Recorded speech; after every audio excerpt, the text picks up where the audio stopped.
This last topic is perhaps the most famous of the topics in Nazi Germany, and it focuses on the persecution of the minorities. So first of all, we're going to look at the Nazi racial beliefs and the policies that came from that, and in particular Hitler's views about minorities. Then we'll look at the treatment of a whole range of minorities within Nazi Germany, and finally we're going to look at the persecution of the Jews.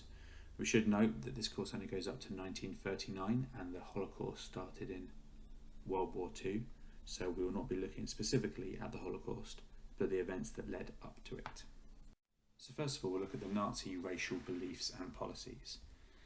Now, the Nazi policies in general were to try and make Germany great and powerful again, try and create a new German Reich. Now, part of this is making the population as strong as possible. So first of all, they looked at selective breeding or eugenics. Now, this is based on natural selection, the ideas of Charles Darwin, who explained that species changed over time through evolution. And it's about trying to control that process to try and create the best possible people. What this meant in Germany was that they tried to make sure that the strongest Germans had children, and stopping people that they felt were unsuitable from having children, often through sterilization, a medical procedure that meant they could not have children. They also encouraged racial hygiene. This is the belief that the Aryans were pure, whilst others were not, and so Aryans should only have children. And this was pushed through propaganda and in education and in schools and through organisations like the Hitler Youth. And many of these ideas were expressed in Hitler's famous book Mein Kampf, which he wrote in prison after the Munich Putsch in 1924. Hitler claimed that there was a hierarchy of races. He said that there was an Aryan race, who were a superior master race or Herrenvolk. These people were normally blonde, blue-eyed and athletic, and these were the superior individuals in society. There are other races, such as the Slavs of Eastern Europe, who were Untermenschen or subhumans. Now, these people were inferior to the Aryans, and the Aryans should avoid mixing with them and certainly should not have children with them. Now, the worst of these subhumans were two groups, the Jews and the Roma Gypsies. Now, these beliefs affected who the Nazis believed should be German citizens and who should be allowed to contribute to society. And ultimately, this is all part of Hitler's idea about creating a Volksgemeinschaft, or a people's community for the good of Germany.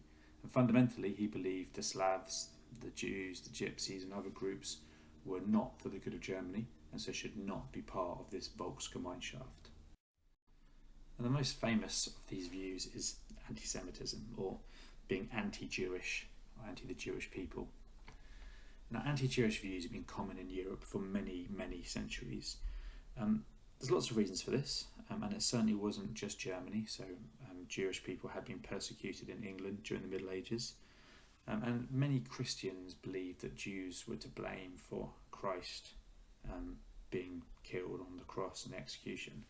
So anti-Semitism was not just a German thing, and it's not just something that came about in Hitler's time. Now, in Germany, there was a particular issue that Germany had only been formed as a country in 1871, so not long before this time, and part of that formation of a country out of several smaller countries was this idea of being German and a kind of heightened opposition to Germany's enemies, including the Jews. Now, more recently, the defeat in World War I and the Treaty of Versailles were all unfairly blamed on the Jews. So Jewish politicians, but also there was a theory that there was a Jewish conspiracy which undermined the Germans in both these areas. Now, Hitler was clearly affected by this anti-Semitism, and when he came to power in 1933, he was given complete control to act out his fantasies about controlling and defeating the Jews. Some people say that he had this anti-Semitism because he grew up in Vienna, where there was a long history of anti-Semitism, but no one really knows why he was particularly angry with the Jewish people. He also claimed that communism was a Jewish conspiracy, so he linked his two big enemies, communism and Jewish people, together. Now, after Hitler took power, Nazi propaganda focused on the Jewish problem, leading many people to either ignore or take part in the persecution. And we'll look at this a bit later on, but Hitler realised that he needed to persuade the whole nation that the Jewish people were evil, because many people knew Jewish people, had Jewish relatives, Jewish friends, the Jews were part of the German community, and they had to try and convince people that they should not be. However, before we look at the treatment of the Jews, we're going to look at the treatment of the other minorities. First of all, we'll look at the Slavs, or the Slavic people. Now, the Slavs were ancient tribes of people who came to Europe from the east, and particularly Russia and the other Eastern European countries, such as the Czech Republic, Slovakia, have many Slav people. But many people with Slavic origins lived in Germany as well. Now, the Nazi propaganda and the lessons in school constantly spread the message that the Slavs were subhuman and were inferior to the Aryans and were polluting the Aryan race. Hitler particularly believed that the Nazis should seize the Slavic countries to the east to create more living space, or Lebensraum, for the Germans. And this coincided with his hatred of communism, since Russia was a communist country. So he was arguing that they should seize the land to the east, take it from the communists and use it for more space for the German people. However, there was less direct persecution of the Slavs before World War II than the other minorities. It was another minority that were far smaller than the Jewish minority in Germany, but treated no less harshly, were the Roma Gypsies. Now, there are roughly 26,000 Roma people, and they lived a nomadic life in Germany, travelling from place to place and living as nomads. The Nazis considered them to be a threat to the racial purity of Germany. And also, they weren't happy because they paid little taxes, and Hitler felt they did not contribute to society. From 1933, they were often arrested and sent to concentration camps for being a nuisance. From 1938, they were banned from travelling in groups, and many had their German citizenship taken away. And from 1939, orders were given to deport all gypsies from Germany. Now, in some ways, the Roma Gypsies were easier to persecute because they did move around, so they had less kind of connections with local communities, and the Nazis exploited this to make sure they persecuted them. Another group that did not fit into the Nazi idea of a Volksgemeinschaft were the homosexuals. So Weimar Germany had been very liberal about homosexuality, and was held up as a place which was very permissive and allowed people's different views and sexualities. However, the Nazis believed that homosexuality lowered moral standards and spoiled the purity of the German race, and so they wanted to stop it. So in 1935, laws against homosexuality were tightened, meaning that by 1936, 4,000 homosexuals were imprisoned, and by 1938, this had doubled to 8,000. Often they were sent on to concentration camps, where 5,000 homosexuals died, and the Nazis even encouraged the voluntary castration, so removing the genitals, of homosexuals. The final group that were not part of the Nazi idea of Volksgemeinschaft were people with disabilities. The Nazis believed that people with disabilities were a burden on society, as they were not as productive as others, and that they weakened racial purity. So in 1933, the Nazis passed the Law for the Prevention of Hereditary Disease Offspring, or the Sterilization Law as it's more commonly known, which made it compulsory for people to be sterilised, which means to make it so they could no longer have children. So anyone who was mentally ill, alcoholic, deformed, epileptic, deaf or blind was then prevented from having children and had to go through an operation to make that happen. And by 1939, 400,000 people had been sterilised through this programme.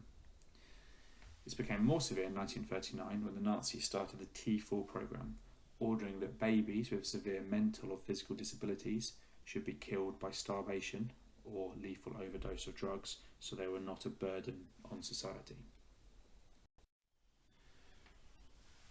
So finally, let's look at the Jewish population. Now, in the early stages, there were 437,000 Jews in Germany, and Hitler realised that he couldn't just immediately arrest or execute them or get rid of them, and because they were part of the community and many people were married to Jewish people or have relationships with them or friendships, and so it would not be easy just to get rid of them straight away. So instead, he decided to start trying to persuade people that Jewish people were evil, and he used propaganda to target them, and they used the education, press and the arts to make it really clear that the Jewish people were inferior and subhuman as they saw. And we covered this when we looked at Nazi propaganda, but if you look at any films or media from the time, the Nazis would make sure that the Jews were the evil characters or were portrayed in a negative way. They then started to ban Jews from important positions in society. So in April 1933 they were banned from government jobs and civil service and teaching. In September 1933 they could no longer inherit land, and in May 1935 they were banned from the army. Also they started burning Jewish books and trying to destroying anything that was linked to Judaism. Now, alongside the government, the Nazi local councils then started banning Jews from parks and swimming pools, or sometimes they provided separate yellow benches for Jews to keep normal Germans safe from contamination from the Jewish threat. In 1933, the Nazis also launched a campaign against Jewish shops and businesses, which you can see in this picture. They announced an official boycott, telling German people not to go to these Jewish shops, and then sent their SA stormtroopers to paint Jewish stars in the shops and stand outside and discourage people from entering. Then in 1935, at the annual Reich Party Congress in Nuremberg, the Nazis passed two new laws which are generally known as the Nuremberg Laws from 1935. These laws heavily increased the persecution of the Jews. The Reich Law on citizenship stated that only those of German blood could be German citizens. So under this, Jews lost the right to vote or have a German passport and had to wear a yellow star at all times. And effectively, Jews became German subjects, not citizens. They had no rights, but were controlled by the German state. Secondly, the Reich Law for the protection of blood and honour forbade Jews from marrying or having sex with Germans. What this effectively meant was that there was no more sexual relations or marriage between Germans and Jews, but also if you were already married to a Jewish person, that marriage was now null and void, and any children that were born from that marriage were now born out of marriage, which was a significant thing at that time. From 1938, Jewish people also had to register all of their possessions with authorities and carry identity cards at all times, showing that they could be persecuted a lot easier. The persecution of the Jews really increased after an event called Kristallnacht, the Night of the Broken Glass, which happened in November 1938. Now this all started when, on the 7th of November, a 17-year-old Polish Jew walked into the German embassy in Paris and shot a German official. He'd done this because he was angry at the Germans for the way they had treated his parents, and although the German official was rushed to hospital, he eventually died. So Joseph Goebbels, the Nazi propaganda minister, ordered immediately for the press to print articles condemning the shooting and told the Nazi groups to attack synagogues and houses of local Jews in Hanover, where the Polish Jew and his family had been from. Hitler encouraged this and they decided to spread this across the whole country. He told the police not to prevent any violence against Jews from the Nazis or members of the public. SS groups were told to arrest as many Jews as possible, and in fact, alongside this, there are reports of many of the Nazi groups, the SA, the SS, going around and attacking the Jewish properties out of uniform, because they were ordered to do it out of uniform to make it look like the German people were doing it. On the night of the 9th to 10th November, these gangs destroyed hundreds of shops, homes and synagogues, and around 100 Jews were killed, the police stepping back and doing nothing. Now afterwards, Goebbels blamed the Jews for damage, and they were fined 1 billion marks, and 20,000 Jews were sent to concentration camps. And this began the real persecution of the Jews, and the Jewish children were no longer allowed to attend Aryan schools, and Jews were no longer allowed to manage or own shops. They had to hand them over to Aryans, and so the Kristallnacht is seen as the beginning of the really intense persecution. Finally, by 1939, the Germans decided to evict all Jews from Germany. The Reich Office for Jewish Immigration was set up under Reinhard Heydrich, the head of the Gestapo, to deport all the Jews from Germany, and eventually Heydrich is one of the main people involved in the Holocaust. In April 1939, orders went out that all Jews should be evicted from their homes ready for deportation, and by the time war breaks out in September 1939, this is the extent to which the persecution had got to. A common question is, how involved were the German people in this persecution? Now, it's true that some of the atrocities, particularly some of the treatment of disabled children, carried out by the Nazis were kept secret or only known to some. However, most of the ways this persecution was happening were known within Germany and in fact outside Germany and in other countries. Many Germans actually took part in this, but also many other German people and other countries just ignored it. This was partly as any opposition was effectively crushed by the Nazi terror organisations. As we've seen before, the Gestapo and the SS and the SD were very effective at targeting and crushing opposition. And of course, people didn't have the power to vote after the Enabling Act, so it's not like they could have voted out the Nazis or shown their displeasure with these actions. However, it is definitely true that many people believed or agreed with the propaganda and actions that Nazis took against minorities. So in summary, the Nazis believed they should make the German population strong through eugenics and racial hygiene. In Mein Kampf, Hitler had argued that the Aryans were superior and there were other subhuman races, including the Jews, that the Aryans should not mix with and should try and be superior of. Anti-Semitism was encouraged by the Nazis, but it had already existed across Europe and Germany for many years before. Slavs, Roma Gypsies, homosexuals and disabled were also persecuted for not being pure and not being part of the Volksgemeinschaft. And the Nazis passed a variety of laws to take away rights and positions of powers from the Jews, which culminated really in the Nuremberg laws, which took away their right to German citizenship and banned marriage and sexual relations with Germans. During Kristallnacht, the night of the broken glass, the Nazis used the murder of a German as an excuse to attack and arrest the Jews, with 100 or so Jewish people being killed. And by April 1939, they decided to deport all the Jews from Germany. Although some people may have been scared or not known how badly minorities were treated, a lot of people either ignored or went along with this treatment.